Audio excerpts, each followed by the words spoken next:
Hey there! Before we plunge into today's tale, we'd be thrilled if you'd hit that subscribe button, give us a like, and above all, leave a comment.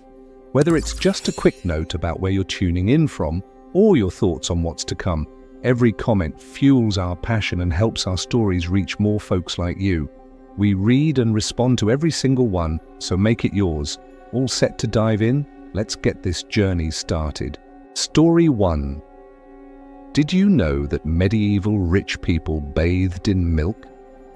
In the heart of the medieval world, where stone castles loomed over sprawling villages and the clinking of coins was a sound reserved for the privileged few, a peculiar practice set the elite apart from the masses, bathing in milk. This wasn't just a bath, it was a bold declaration of wealth, a ritual steeped in decadence, and a vivid illustration of the chasm between the haves and the have-nots. Picture a noble woman reclining in a carved wooden tub, the creamy white surface of fresh milk lapping against her skin, while outside the castle walls, peasants toiled in the fields, their bellies aching from hunger. This was the Middle Ages, a time when luxury was a language of power, and milk, one of the era's most precious commodities, was poured not into cups but into bathtubs. The practice wasn't born in the medieval courts but drew inspiration from a figure whose name echoed through the centuries, Cleopatra, the legendary Queen of Egypt. Though she lived long before the Middle Ages, her fabled baths in donkey milk became a symbol of opulence that resonated with European nobility. By the medieval period, noble women in France and Christianized Rome adopted the practice, believing milk softened and whitened their skin, an ideal of beauty that screamed privilege. The act was less about hygiene and more about signaling status. Milk, after all, was no common good. In an era where most people struggled to secure enough to drink, submerging oneself in it was the ultimate flex, a way to say, I am above the common struggle. For the peasantry, milk was a rarity. Their diets revolved around coarse bread, watery porridge, and whatever vegetables they could coax from the earth. Meat was a luxury, reserved for feast days or the tables of their lords. Milk, when it appeared, was a treat, often churned into butter or cheese to make it last. The idea of wasting gallons of it on a bath was unthinkable, a distant dream from a world they'd never touch. While a noble woman soaked in her milky haven, a peasant family might share a single loaf of bread, baked from flour, ground with grit that wore down their teeth. Hunger was a constant companion for the lower classes, exacerbated by poor harvests, epidemics, and the relentless demands of feudal lords who extracted taxes in grain, livestock, and labor. This stark inequality defined medieval society. The elite didn't just live better, they lived in a different reality. Their castles brimmed with excess, banquets laden with roasted meats, exotic spices, and honeyed sweets, while peasants subsisted on scraps. The wealth of the nobility wasn't just accepted, it was revered, seen as a divine endorsement. The church, a towering force in medieval life, preached humility to the masses but rarely criticized the excesses of the rich. To be wealthy was to be blessed, a belief that justified the most extravagant displays of affluence.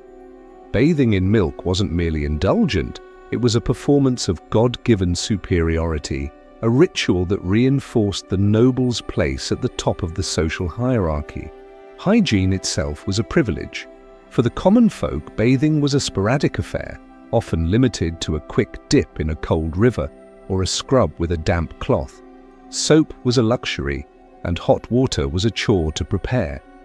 In contrast, the nobility treated bathing as a ceremonial act. Castles often featured dedicated bathing chambers, their stone or treated wooden tubs a testament to the resources at their disposal. These spaces were designed for comfort and display, where lords and ladies could indulge in rituals that set them apart. A noblewoman's bath might include not just milk, but other extravagances, honey, rose petals, even wine. each ingredient a slap in the face to the starving masses outside. The labor behind these baths was grueling. Servants, often young women or girls, spent hours milking dozens of goats or cows to fill a single tub. The process was laborious, requiring buckets to be hauled from barns to the castle's bathing chambers, where the milk was carefully poured into the waiting tub. This wasn't a task for the noblewoman herself. She would never deign to touch the udder of a beast. Instead, her servants bore the burden, their hands aching from the repetitive strain, their lives defined by service to their lord or lady's whims. The milk, warm and fresh, was a fleeting luxury. It would spoil quickly, making the act even more extravagant. Once the bath was over, the milk was discarded, a waste that could have fed a peasant family for days. The obsession with pale, smooth skin drove much of this extravagance. In medieval Europe, a fair complexion was more than beautiful. It was a badge of class. Tanned skin marked those who toiled under the sun, the peasants and laborers whose lives were bound to the fields. Noble women, shielded from manual work, prized their porcelain-like skin as proof of their elevated status. Milk, with its supposed softening and whitening properties, became a tool in this pursuit. The practice was passed down through generations, with young noblewomen taught from childhood to maintain their appearance through such rituals. Mothers instructed their daughters in the art of beauty, from milk baths to herbal concoctions, ensuring they upheld the noble feminine standard that set them apart from the common rabble. The church, ever present in medieval life, did little to curb these excesses. While priests sermonized about charity and humility to the peasantry, they often turned a blind eye to the nobility's indulgences. The clergy and the elite were intertwined, with bishops and abbots often hailing from noble families. The church benefited from the wealth of the aristocracy, receiving donations and land in exchange for spiritual legitimacy. A noblewoman bathing in milk wasn't seen as sinful, but as a rightful expression of her God-ordained status. This alliance between the sacred and the secular reinforced the social order, ensuring that the poor remained subservient while the rich reveled in their divine favor. Beyond milk, the nobility experimented with other lavish bath ingredients. Honey, believed to hydrate the skin, was a favorite, as were fragrant rose petals scattered across the surface of the water. Some nobles bathed in wine, its rich red hues a symbol of their wealth and access to imported goods. Herbs like lavender or chamomile were added for their soothing scents, transforming the bath into a sensory experience that elevated it far beyond mere cleanliness. These ingredients, like milk, were foodstuffs that the peasantry could scarcely afford. A single loaf of bread, often stale and gritty, was a staple for the poor, yet the elite thought nothing of pouring edible luxuries into their tubs. The contrast between the nobility's opulence and the peasantry's suffering was stark. Famine was a fact of life for the lower classes, worsened by natural disasters and the whims of their overlords. A failed harvest could mean starvation, and epidemics swept through villages with devastating regularity. Feudal lords, insulated by their wealth, often viewed these hardships as inevitable, part of the natural order. The peasantry's suffering was normalized, their hunger an accepted backdrop to the nobility's splendor. A noblewoman might step from her milk bath, her skin glowing, while a peasant child outside the castle walls clutched an empty stomach, their survival dependent on the next meager harvest. The castles themselves were stages for this display of wealth. Beyond their fortified walls and towering keeps, many featured specialized rooms for bathing. These chambers, sometimes lined with intricate tiles or warmed by nearby hearths, were designed for comfort and exclusivity. Wooden tubs, often reinforced with metal bands, were crafted to hold gallons of liquid, their surfaces polished to a smooth finish. Stone tubs, carved from local quarries, were even more luxurious, their permanence a testament to the noble family's enduring wealth. These spaces were private sanctuaries where the elite could indulge without the prying eyes of the outside world, their rituals hidden from the masses who could only imagine such extravagance. The legacy of these medieval practices lingers in modern times. The divide between the ultra-wealthy and the struggling masses echoes the inequalities of the Middle Ages. Just as noblewomen once bathed in milk while peasants starved, today's elite might flaunt private jets or designer wardrobes while others scrape by. The logic of ostentatious wealth as a marker of status persists, a thread connecting the past to the present. The medieval noblewoman, reclining in her milk-filled tub, was not just indulging in a beauty ritual, she was participating in a system that celebrated excess while ignoring suffering. Her bath was a microcosm of a world where a few lived in splendor and the many simply survived. This story of milk baths is more than a curiosity. It's a window into a society defined by its extremes. The nobility's rituals, from the laborious milking of animals to the careful preparation of bathing chambers, were acts of power as much as indulgence.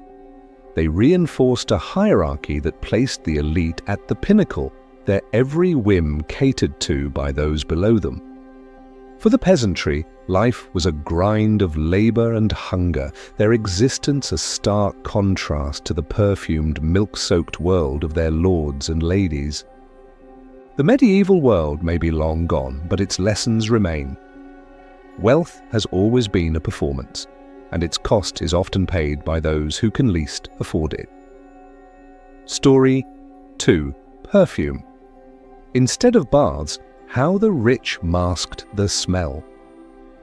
In the medieval world, where the air was thick with the smells of unwashed bodies, rotting refuse, and smoke from hearths, the wealthy elite crafted an aromatic shield to set themselves apart. Bathing, a practice we now take for granted, was a rare and suspicious act in medieval Europe, even among the nobility.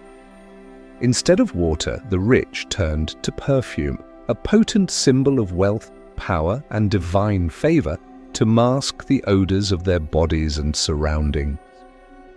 Picture a noblewoman gliding through a candle-lit hall, her silk gown trailing a cloud of lavender and musk, while beneath the layers of fragrance, her skin and clothes carried the accumulated grime of weeks. This was the Middle Ages, a time when scent was not just a luxury, but a weapon, a performance, and a necessity in a world where cleanliness was a privilege few could afford. The idea of frequent bathing was met with skepticism across all classes. Medical theories of the time, rooted in ancient humoral beliefs, warned that hot water opened the body's pores, inviting diseases carried by foul air or miasmas. Cold water was hardly better, as it was thought to shock the body and disrupt its balance. For the common folk, bathing was a logistical challenge, lacking access to private tubs, clean water, or the fuel to heat it. They might rinse off in a river or scrub with a damp cloth, if at all. Even the nobility, with their grand castles and armies of servants, viewed bathing with caution. A bath was not a daily ritual but an event, often reserved for special occasions or medical necessity, and even then it was more about status than hygiene. The decline of public bathhouses, once a hallmark of Roman civilization, further shaped this aversion. In the early Middle Ages, communal baths were still in use, their steaming waters a place for socializing and cleansing.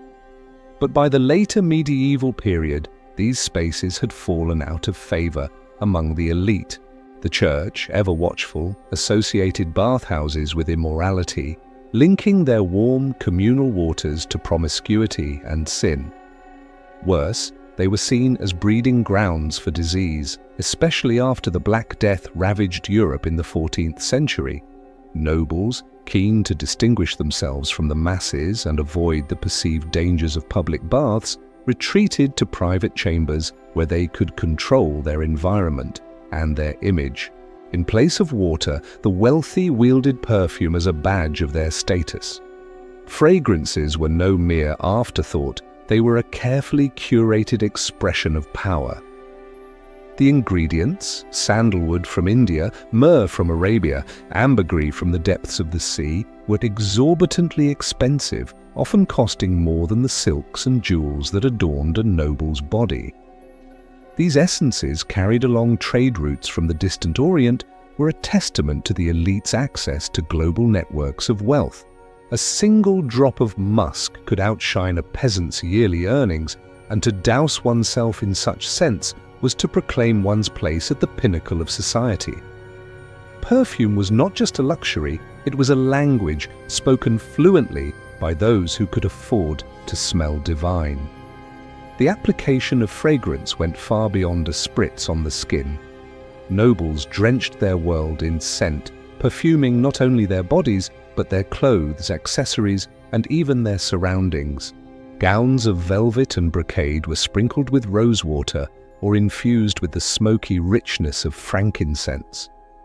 Wigs, a later medieval and early modern fashion, were dusted with scented powders to keep them fresh, or at least to mask their staleness. Handkerchiefs, gloves, and even furniture were anointed with oils of lavender, clove, or civet, creating an aromatic aura that followed the elite wherever they went. A noble entering a room didn't just arrive. They announced their presence with a wave of fragrance that demanded attention. Among the most curious tools of this scented arsenal were pomanders, small spherical containers that dangled from a noble's waist or neck, like jeweled ornaments. Crafted from gold, silver, or intricately carved wood, these balls of smell were filled with a potent mix of herbs and spices, cinnamon, cloves, amber, or dried rose petals. Some were pierced with holes to release their aroma gradually, while others were held to the nose to ward off the stench of a crowded hall or a muddy street.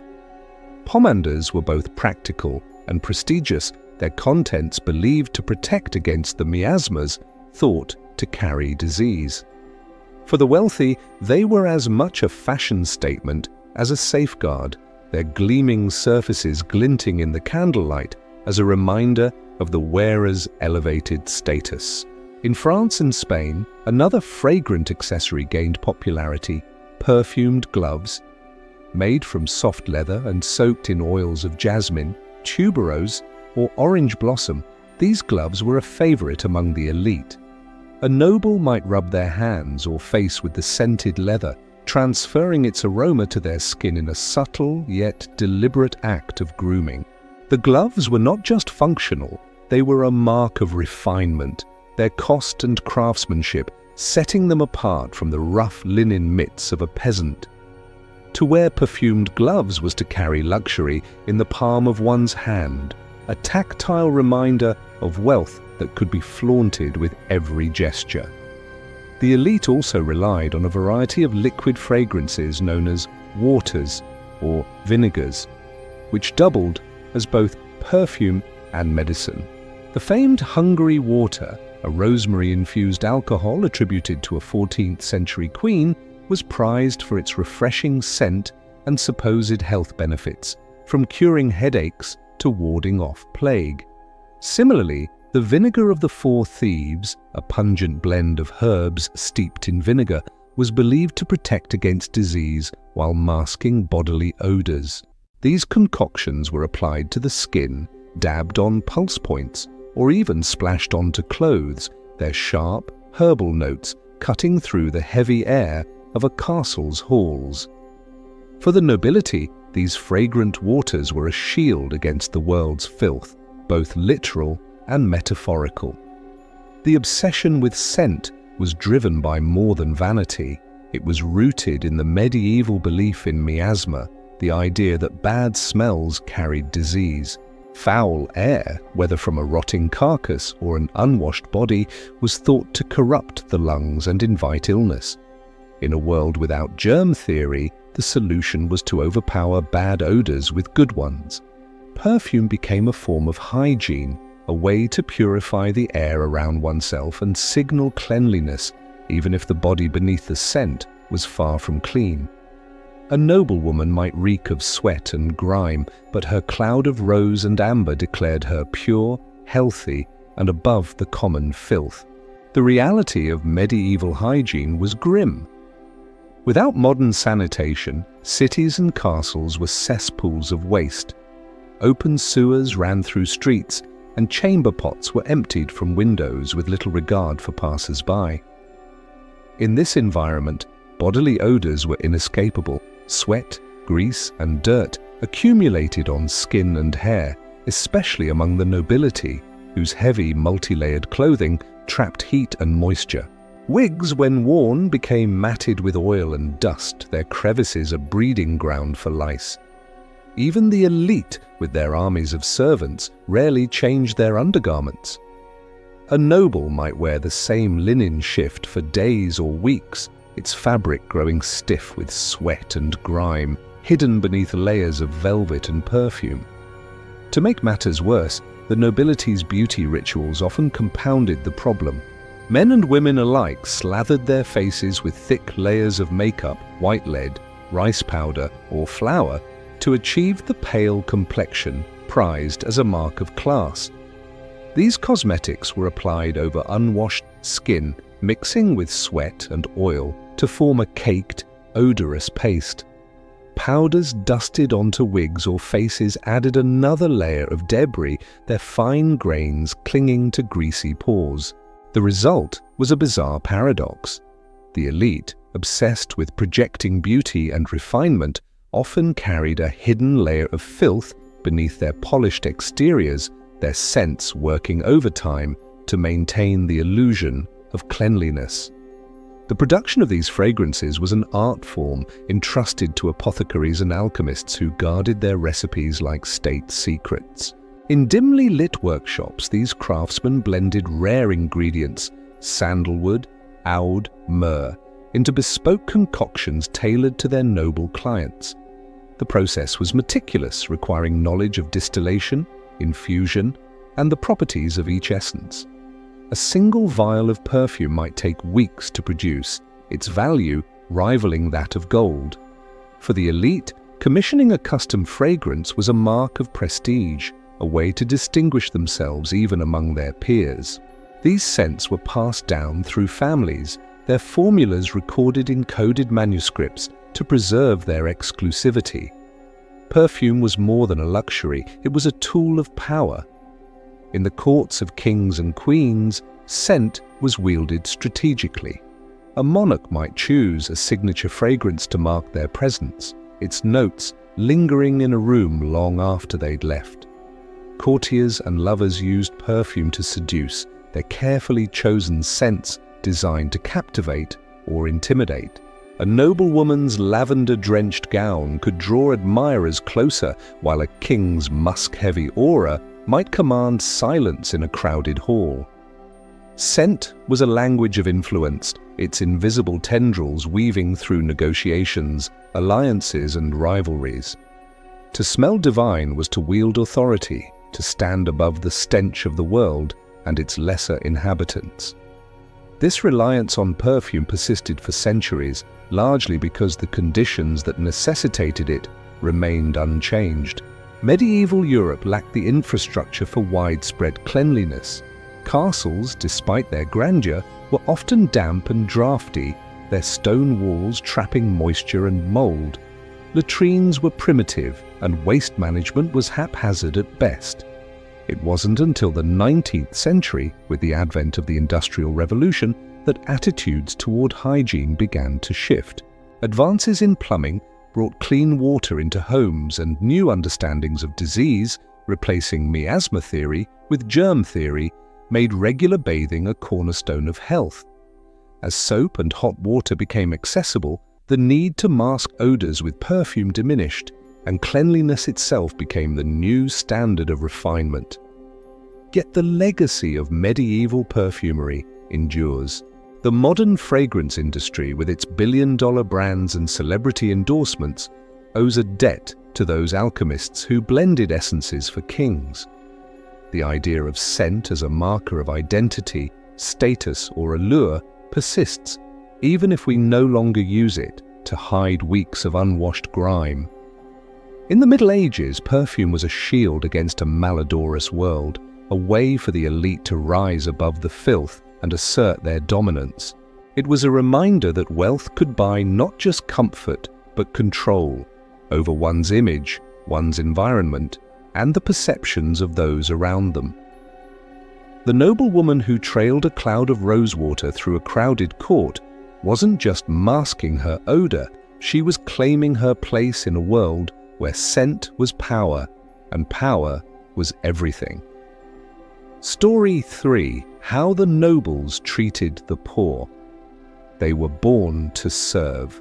In the shadow of towering castles and gilded cathedrals, medieval Europe was a world carved in two, nobles at the zenith, basking in divine favor, and the poor toiling below, their lives defined by labor and want. The elite, cloaked in velvet and crowned with privilege, gazed upon the masses with a certainty as cold as stone. The poor were born to serve. This was no mere opinion, but a sacred truth woven into the fabric of society by religion, law, and custom. To the nobility, the chasm between themselves and the peasantry was not just natural, it was ordained by God Himself, a hierarchy as unyielding as the seasons. The poor, hunched under the weight of taxes and toil, were taught to accept their lot with bowed heads, their suffering a stepping stone to paradise, while the rich reveled in a world designed to keep them exalted and untouchable. The Church, the era's moral compass, played a pivotal role in cementing this order. Its teachings wove a tapestry of submission, preaching that the poor should embrace their hardships with humility, for their reward awaited in heaven. Priests, often drawn from noble families themselves, stood in soaring pulpit, their voices echoing through vaulted halls, promising eternal salvation to those who bore their earthly burdens without complaint. This doctrine was a powerful tool, pacifying the masses while legitimizing the excesses of the elite. To question one's place was to question God's plan, an act of heresy that could damn both body and soul. For the nobility, this divine endorsement was a blank check justifying their opulence and indifference as part of a cosmic design where they were the chosen few, anointed to rule over the downtrodden. Labor, too, was a dividing line. The nobility scorned physical work as beneath them, a stain unfit for their refined hands. Their days were filled with pursuits deemed worthy of their status, orchestrating political alliances, leading armies into battle, or chasing stags through private forests in lavish hunts. Manual labor, ploughing fields, forging tools, or hauling water was the domain of the poor, a mark of their inferiority. A nobleman's hands were for wielding swords or signing decrees, not for calluses or dirt. This disdain was not just cultural, but structural, embedded in a society that equated physical toil with lowliness. The peasant, sweating under the sun to coax crops from stubborn earth, was seen as fulfilling his God-given role, while the noble's idleness was a badge of divine favor. Laws reinforced this divide with ruthless precision. The medieval legal system was a fortress of privilege designed to protect the nobility while keeping the poor in their place. Sumptuary laws, for instance, dictated what each class could wear, ensuring that a peasant's coarse wool tunic could never be mistaken for a noble's silk robe. A farmer caught donning a fur-lined cloak could face fines, imprisonment, or public humiliation, his ambition to rise above his station branded as defiance. These laws were not just about appearances, they were a reminder that the poor were to stay poor, their lives circumscribed by rules that favored the elite. Meanwhile, nobles enjoyed exemptions from taxes and legal protections that shielded them from the harsh penalties meted out to their inferiors. Justice, too, was a privilege skewed by class. A peasant caught stealing a loaf of bread to feed his starving children might face the lash, mutilation, or the gallows. His punishment, a public spectacle, meant to deter others. Nobles, however, could commit far graver offences, extortion, assault, even murder, and escape with a fine or a symbolic penance, their status a shield against consequence. The courts, often presided over by lords or their appointees, were not blind but deliberately partial, their scales tipped by wealth and lineage.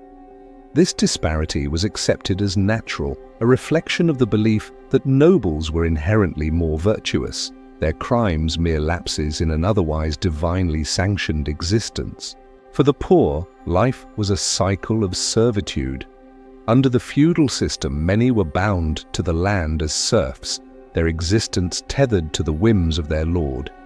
In exchange for a plot to farm and the promise of protection, they surrendered their labor, working their lord's fields before their own, their days dictated by his needs. To leave the land without permission was to risk capture, punishment, or death. Serfdom was not slavery in name, but in practice, it was a chain forged of obligation and fear.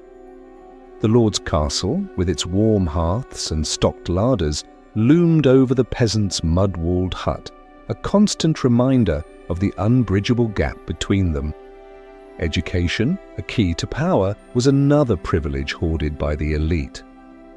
Reading and writing were skills reserved for the nobility and the clergy, who studied Latin, theology, and law in grand monasteries or private tutors' chambers.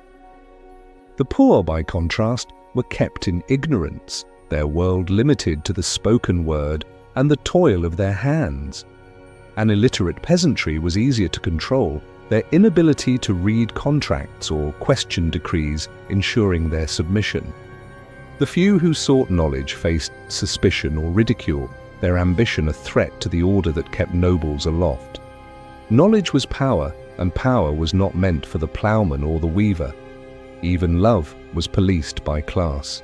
Marriages between nobles and commoners were taboo, seen as a dilution of the elite's pure bloodlines. Noble families arranged unions to secure alliances or wealth, their daughters and sons pawns in a game of dynastic chess. A noblewoman might be wed to a distant lord to cement a treaty, her feelings irrelevant, while a peasant's daughter had little say in her own match, often bound to a fellow serf to keep the labor pool intact. The notion of purity was a fiction, but it was a powerful one, reinforcing the idea that nobles were a breed apart, their lineage a sacred trust to be guarded at all costs. The suffering of the poor was not just ignored, it was dismissed as their lot in life. Famine, disease, and early death were constants for the peasantry, their lives cut short by malnutrition or epidemics like the plague. A noble might pass a skeletal child begging by the roadside and see not tragedy but destiny, the child's hunger a natural part of the divine order. This indifference was woven into the culture of the elite, who viewed the poor as tools for their comfort, not as fellow humans with shared struggles.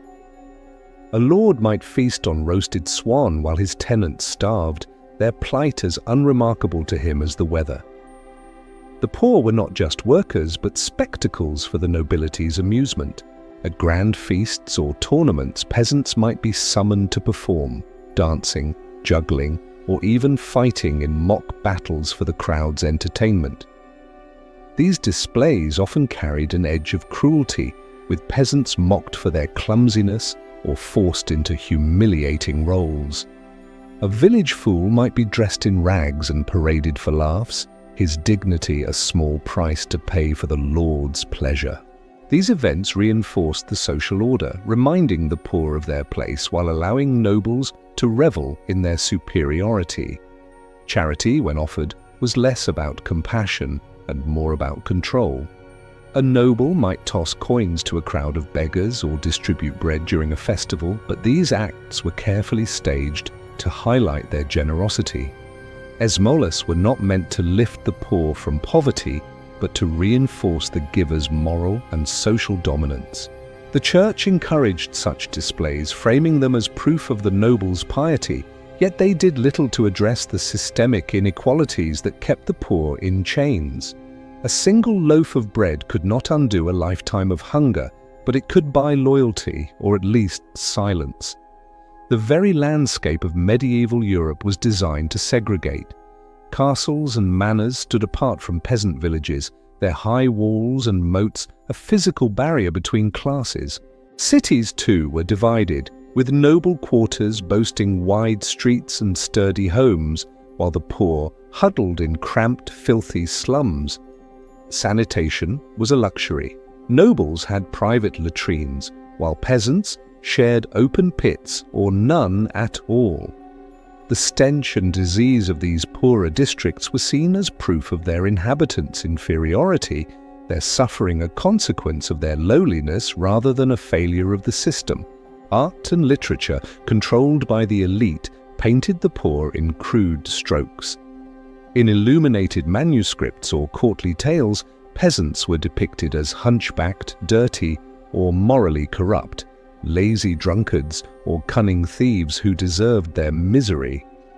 These portrayals were not just artistic, they were propaganda, reinforcing the idea that the poor were fundamentally different, lesser beings.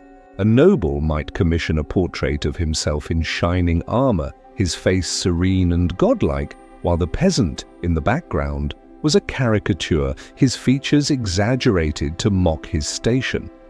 The weight of taxation fell heaviest on the poor. While nobles enjoyed exemptions, peasants were burdened with tithes to the church, taxes to the lord, and fees for everything from grinding grain to crossing a bridge. These levies were relentless, stripping families of their harvests and leaving them on the edge of starvation. A peasant might work from dawn to dusk only to see half his crop claimed by the lord, his labor fueling the very opulence that kept him oppressed. The system was rigged to ensure that wealth flowed upward, leaving the poor with just enough to survive, barely.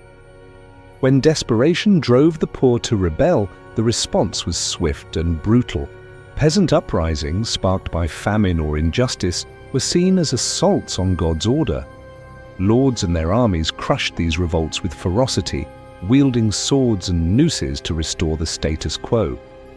The 1381 Peasants' Revolt in England, for example, saw thousands of commoners rise against crushing taxes, only to be slaughtered or executed, their leaders' heads displayed on pikes as a warning. To the nobility, rebellion was not just a crime, but a sin, a defiance of the divine hierarchy that justified their rule. The medieval world was a stage where the elite performed their superiority, and the poor were cast as props in their drama. The nobles' belief that the poor were born to serve was not just a philosophy but a system upheld by religion, law, and violence. It was a world where a lord could sip wine from a silver goblet while his tenants starved, where a lady could perfume her unwashed skin while her servants toiled in filth. The echoes of this mindset linger in modern inequalities, a reminder that the impulse to justify privilege at the expense of others is as old as the castles that once dominated the horizon. In the Middle Ages, the poor were not just beneath the nobles, they were the foundation on which their world was built, their suffering the price of the elite's splendor. Story 4. Medieval Medicine. Physicians for the elite, healers for the poor. In the medieval world, where death lurked in every shadow, be it from plague, famine, or a simple infected wound, the pursuit of health was a privilege sharply divided by class. The wealthy, ensconced in their stone-walled castles, summoned learned physicians, men of letters whose costly education and exotic remedies were as much a display of status as a hope for cure.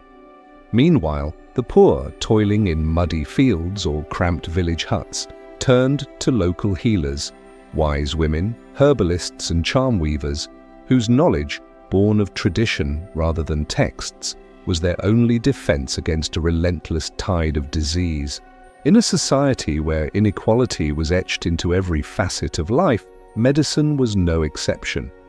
The elite sought science and prestige, while the masses clung to folklore and faith, each navigating a world where sickness was often seen as a divine verdict and survival a fragile gift. The physicians who served the nobility were a rare breed, their expertise forged in the hallowed halls of Europe's nascent universities, places like Bologna, Paris, or Salerno, where study was a luxury reserved for the privileged. These institutions, often tied to the church, demanded years of rigorous training in Latin, philosophy, and the ancient texts of Hippocrates, Galen, and Aristotle. Graduates emerged as masters of the humoral theory, the prevailing medical doctrine that attributed health to a balance of 4 bodily fluids: blood, phlegm, yellow bile, and black bile. To fall ill was to have these humours misaligned, and a physician's task was to restore equilibrium through precise, if often brutal, interventions. But such expertise came at a steep price, affordable only to those with deep coffers, kings, dukes, and wealthy merchants who could boast a personal physician as a mark of their grandeur. Having a physician on retainer was more than a practical choice. It was a glittering emblem of status. In the courts of medieval Europe, a king might keep a cadre of medical advisors, their presence a testament to his power and foresight. These men, often clad in scholarly robes, were not just healers, but courtiers, their diagnoses delivered with the gravitas of a royal decree. A noblewoman struck with fever could expect her physician to arrive with an entourage, his leather satchel brimming with tools and tonics ready to consult the stars or dissect her symptoms with philosophical rigor. The mere act of summoning such a figure was a performance, a way to flaunt wealth and influence while ensuring immediate care in an era when a minor ailment could turn deadly overnight. These physicians approached their craft with a blend of science, mysticism, and tradition. Diagnoses often hinged on astrology, with the alignment of planets believed to influence the body's humours. A patient's birth chart might be studied as closely as their pulse, the position of Mars or Venus dictating whether a treatment should involve purging or bleeding. Treatments were tailored to rebalance the humours, often through methods that seem barbaric today: bloodletting with lancets or leeches to drain excess blood, purgatives to induce vomiting or diarrhea, or strict diets to cool a hot temperament. These remedies, while rooted in ancient wisdom, were as much art as science, their efficacy debated even in their time. Yet for the elite, the physician's presence was reassuring, a symbol of their access to the cutting edge of human knowledge. In contrast, surgery was a lesser art, scorned by physicians as a manual trade, unfit for their scholarly dignity. Surgeons were often barber surgeons, men trained not in universities but through apprenticeships, their hands skilled in the gritty work of cutting flesh. They performed amputations, lanced boils, or stitched wounds. Their tools, saws, knives, and cauterizing irons, more akin to a carpenter's than a scholar's. While nobles might consult a surgeon in emergencies, such as a battlefield injury, these practitioners were primarily the domain of the less privileged, their services cheaper and their status lower. A peasant with a broken leg might find himself under the barber's blade, while a noble with a similar injury would receive a physician's more refined care, even if the outcome was no better. For the poor, the world of university-trained physicians was as distant as the stars their doctors consulted. Instead, they turned to local healers, men and women known as wise women, cunning folk or curanderos, who carried the collective wisdom of generations. These healers had no formal education, but were steeped in practical knowledge, passed down through oral traditions and honed by trial and error. Their remedies were drawn from the land: chamomile for fevers, rosemary for headaches, yarrow to staunch bleeding. A village healer might brew a tea of fennel to soothe a colicky child, or apply a poultice of comfrey to a sprained ankle, their methods grounded in observation and intuition.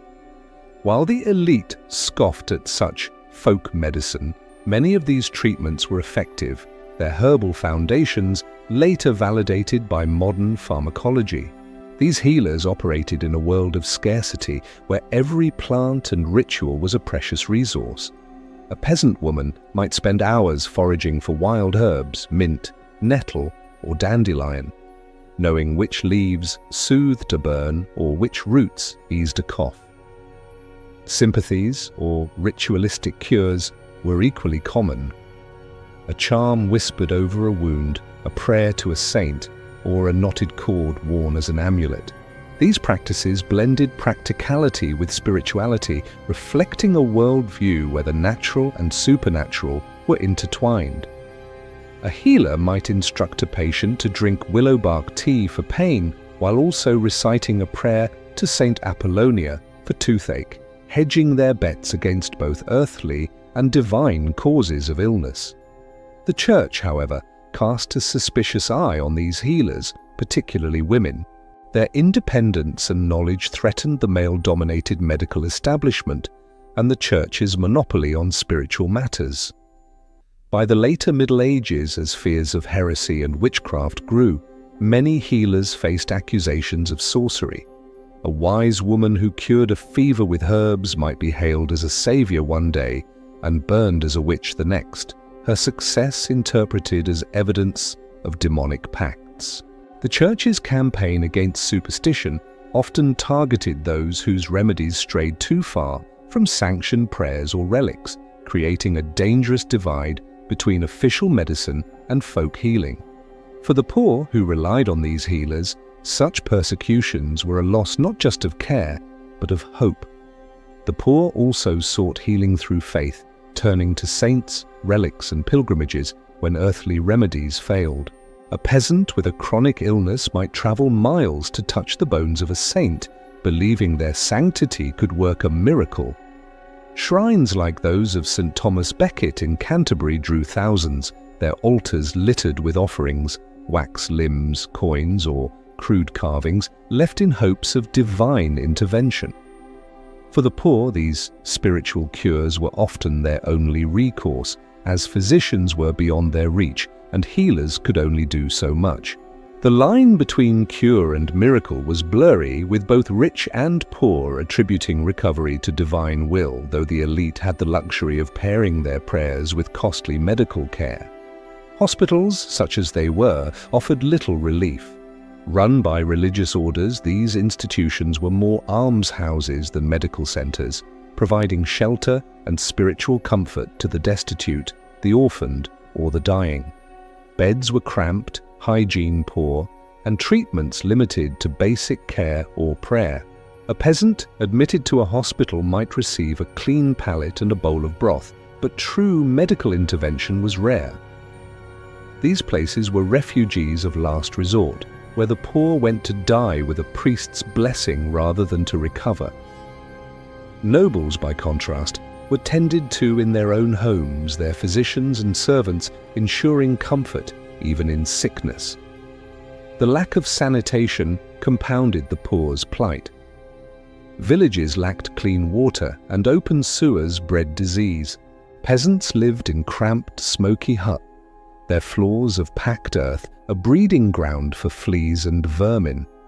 Epidemics like dysentery or smallpox spread like wildfire, their toll heaviest on those with weakened bodies and no access to care. Healers did their best, applying poultices or burning herbs to purify the air, but their efforts were often futile against the scale of suffering. The elite, while not immune, had better food, cleaner homes, and the means to flee infected areas, leaving the poor to bear the brunt of disease. The remedies of the elite were as extravagant as their lifestyles. Physicians prescribed potions laced with crushed pearls, gold dust, or rare spices like saffron, ingredients so costly they were unimaginable to the common folk. A nobleman with a fever might sip a tonic infused with ambergris, while a peasant made do with nettle tea. These exotic treatments were less about efficacy, many were placebos at best, and more about displaying wealth. A physician's ornate recipe, written in Latin and delivered with ceremony, was as much a performance as a cure, reinforcing the patient's sense of superiority even as they suffered. Both rich and poor shared a belief that illness was often a divine punishment. A fever might be blamed on sin, a tumor on a curse. Physicians and healers alike incorporated spiritual remedies, prayers, amulets, or fasting into their treatments, blurring the line between medicine and faith. A noble might confess his sins before a bloodletting, while a peasant might wear a cross inscribed with a protective charm. This shared worldview, however, did little to bridge the gap between classes.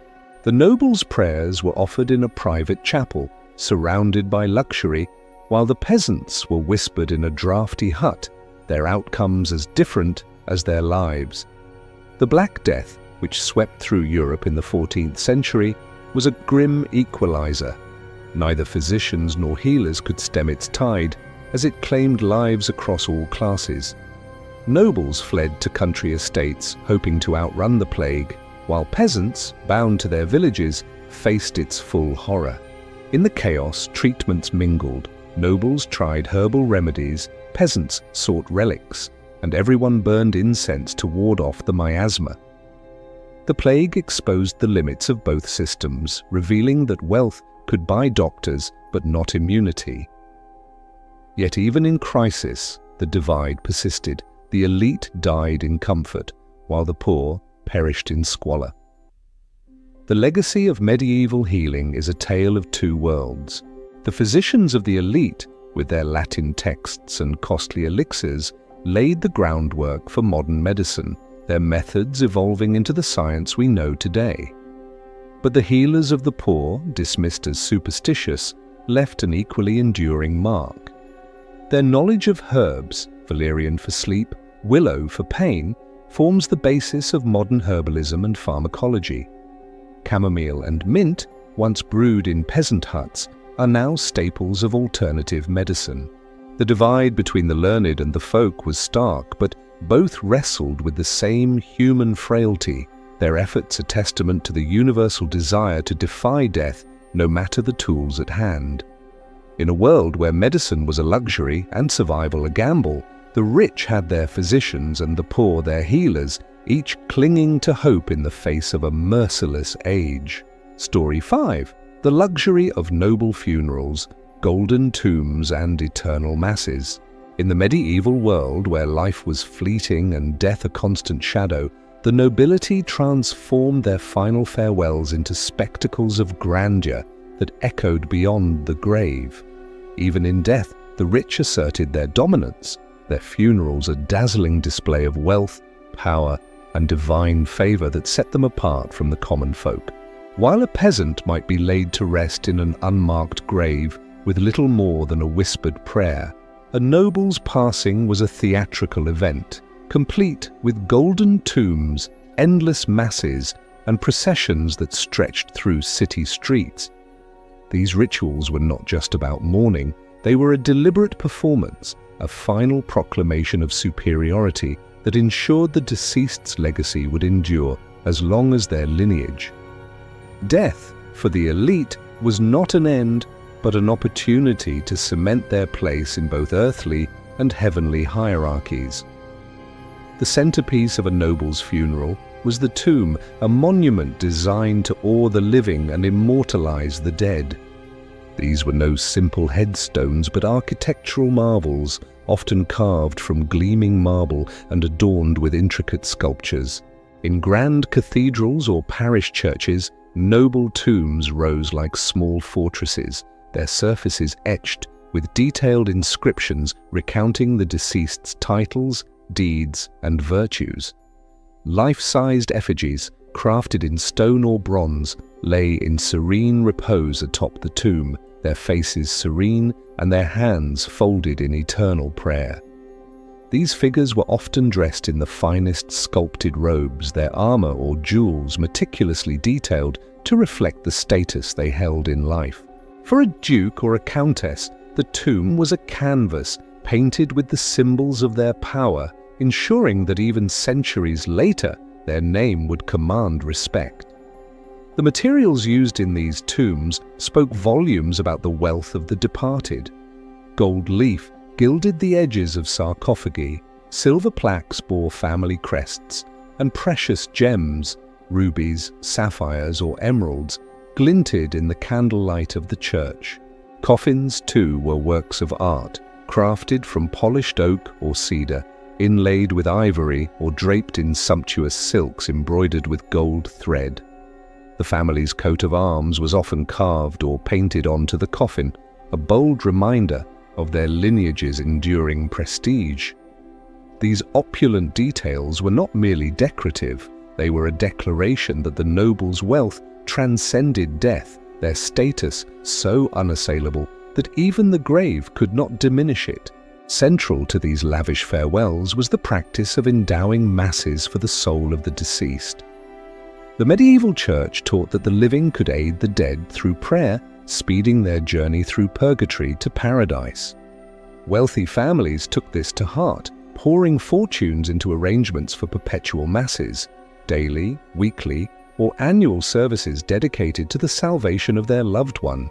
These masses were not cheap. They required payments to priests, choirs, and churches, often funded by endowments specified in the noble's will. A king might bequeath land to a monastery to ensure monks chanted his name in prayer for centuries, while a baroness might fund a chantry chapel where priests sang for her soul alone. These acts were as much about spiritual insurance as they were about prestige, signaling to the world that the noble's soul was worth such extravagant devotion. The funeral itself was a public spectacle, choreographed with the precision of a royal banquet. When a noble died, the event was announced with tolling bells, summoning mourners from across the region. The body, dressed in the finest robes or armor, was laid out in state, often in the great hall of a castle or the nave of a church where visitors could pay their respects. The cortege that followed was a parade of power, stretching for blocks with a cast that included family members in black velvet, clergy in embroidered vestments, and musicians playing somber hymns on lutes or pipes. Servants bore banners emblazoned with the family's heraldry, while knights in polished armor flanked the coffin, their presence a reminder of the deceased's martial prowess. Even the poor were roped into the display, paid small sums to join the procession, their prayers and tears adding to the spectacle's gravitas.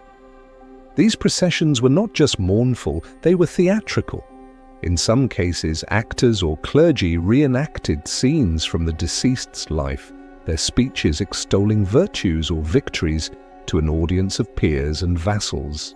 Special mourning garments, often dyed in costly black or purple, were worn by the family, their somber hues a stark contrast to the vibrant silks of everyday court life.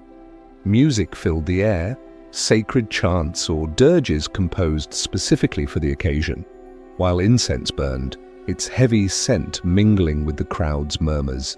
The funeral was a performance, designed to impress upon all who witnessed it the noble's importance, their death a moment to reinforce their family's dominance in both the earthly and spiritual realms. Testaments were another tool of this posthumous display. Nobles crafted detailed wills, allocating vast sums for their funerals, tombs, and eternal masses. A lord might set aside gold to gild his sarcophagus, silver for a cathedral's altar, or land to fund a monastery's prayers. These bequests often included donations to the church, candles, vestments, or even entire chapels, ensuring the family's name was etched into sacred spaces. Some nobles went further, funding almshouses or hospitals as a gesture of charity, though these acts were less about alleviating poverty and more about burnishing the family's reputation. The will was a final act of control, a way to shape how the noble would be remembered, their legacy secured through wealth and piety. The right to be buried within a church was a privilege reserved for the elite, a mark of their closeness to God. While peasants were interred in unmarked graves in churchyards, nobles secured plots inside cathedrals or monasteries, often near the high altar where their souls could bask in divine proximity. These sacred spaces were prime real estate, their location a testament to the deceased's status. A duke might be laid to rest beneath a stained glass window bearing his likeness, while a baroness's tomb might flank the choir, her effigy gazing eternally toward heaven. This privilege was not just spiritual but social, a way to claim a piece of sacred ground for the family's eternal glory. Heraldry played a starring role in these displays. Tombs and coffins were adorned with shields, crests, and banners, each symbol a chapter in the family's storied history. These emblems were not just decorative but dynastic, linking the deceased to ancestors and descendants in a chain of unbroken prestige. A knight's tomb might feature his shield, etched with the lions or eagles of his lineage, while a lady's sarcophagus might bear the intertwined crests of her birth and marriage families. These symbols were a language of power, readable to all who entered the church, ensuring the noble's legacy would endure as long as stone and memory held. Some nobles went further, commissioning private chapels within churches, exclusive sanctuaries dedicated to their family's honor. These chapels, often funded by vast endowments, were miniature shrines, their walls adorned with frescoes or sculptures of the family's patrons and saints. Here, priests offered daily masses for the souls of the departed, their chants a perpetual reminder of the family's piety and wealth.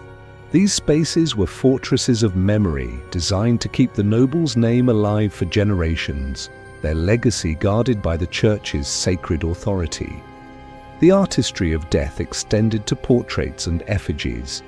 Beyond the stone figures atop tombs, some nobles commissioned paintings or sculptures, capturing them in life, astride a horse, kneeling in prayer, or dressed in their finest robes.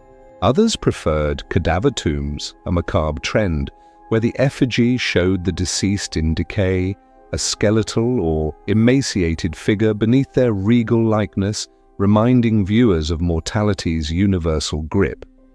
Yet even these grim depictions were luxurious, carved with exquisite detail and draped in symbolic finery, their stark message softened by the artistry of their execution.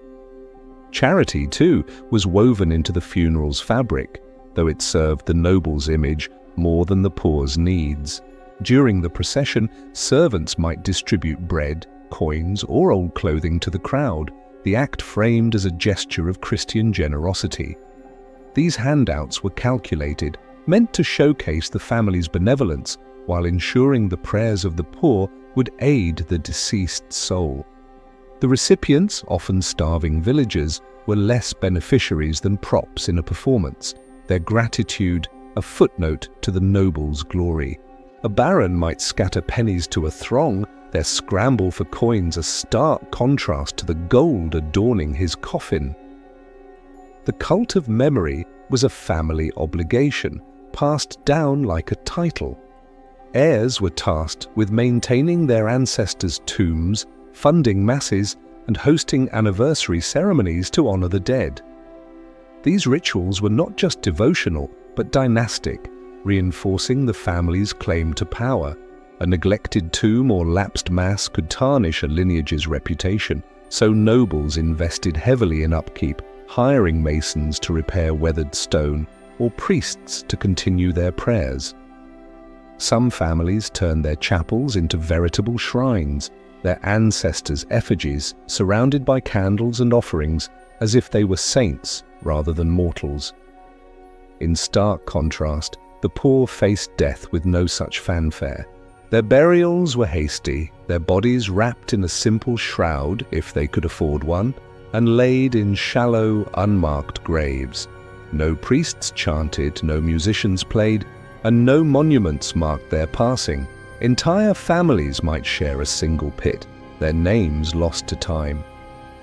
The church might offer a brief prayer, but only if the family could pay. Otherwise, the dead were consigned to silence. The contrast was brutal. A noble's funeral was a spectacle that could bankrupt a village, while a peasant's was a fleeting moment, barely noticed by the living. Funerals also served as political tools. A noble's death was a chance to flex power, mend alliances, or intimidate rivals. A grand cortege through a city could rally vassals, its pomp a reminder of the family's influence. Rival nobles might attend to pay respects or to gauge the strength of the bereaved clan. A king's funeral could shift the balance of power, his heir using the occasion to assert authority or secure loyalty. Every element, from the number of mourners to the richness of the tomb, was a calculated move in the chess game of medieval politics. At the heart of these lavish rituals was a belief that ostentation could buy salvation. The church taught that prayers and good works could shorten a soul's time in purgatory, and the nobility took this to extremes. A grand funeral with its masses, alms, and monuments was seen as a spiritual investment, a way to barter with heaven for the deceased's redemption. The more lavish the display, the greater the chance of divine favor, or so they hoped. This belief blurred the line between piety and pride, turning death into a final act of self-aggrandizement. The luxury of noble funerals was a mirror of their lives, extravagant, exclusive, and designed to dominate. While the poor vanished into the earth with barely a trace, the elite crafted eternal tributes, their tombs and masses a bulwark against oblivion. These rituals were not just about mourning, but about power, over death, over memory, and over the living who gazed upon their splendor. The medieval noble's funeral was a final proclamation. Even in death, they were above the rest, their legacy carved in gold and stone, their souls lifted by the prayers of a world they had shaped to serve them. Wow! You've powered through this deep dive with us. Props for staying engaged. Before you head off, we'd love your support. Smash that like button, hit subscribe, and don't forget to leave a comment. Share where you're tuning in from, your thoughts on this tale, or even an idea for our next adventure. Your comments keep our passion alive and help our stories reach more curious minds, so make them bold. We read and respond to everyone. That's a wrap on this chapter, but if you're still hungry for more and not ready to call it a night, check out the video popping up on your screen right now. I'll see you there. Until next time.